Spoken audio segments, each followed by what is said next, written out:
More information on how to get IP work. My name is Gina. I'm an author, editor, publishing professional. I help you make your writing better. This comment came in on a video in which we are talking about how to get IP work. IP stands for intellectual property. So if you are wanting to write in an existing universe that you did not create the characters or the world for it, go ahead and click on this comment and go see the stuff that I said over there. I stand by all of that, but Manda offers up some additional advice here. And she is writing in the D&D universe, and she says you should have an adjacent career and a track record for writing smaller IP, and that is also true. So you do not necessarily like you can get the job writing IP work by not having anything published of your own yet, but you have a manuscript that got you an agent, and then that manuscript gets used as an audition piece to write for these other outlets.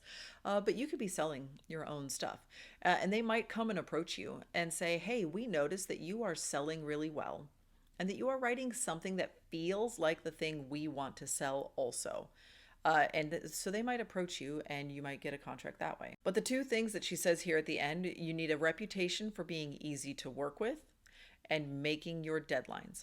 Those two things are crucial here, and those are less common in the publishing industry than you might think.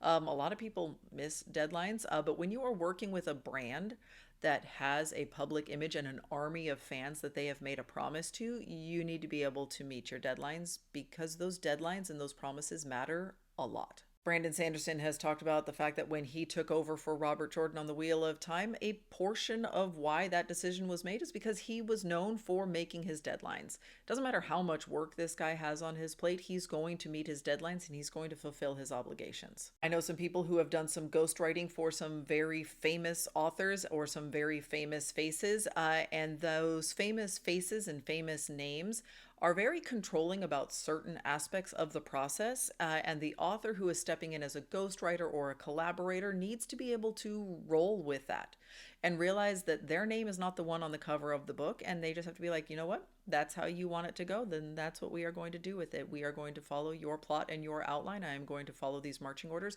because that's the job. You are working with somebody else's intellectual property. It's not yours. You are there to help support and protect somebody else's brand, somebody else's corporation, somebody else's livelihood. You are a piece in a machine. You are not here to revolutionize what Disney is doing with Star Wars.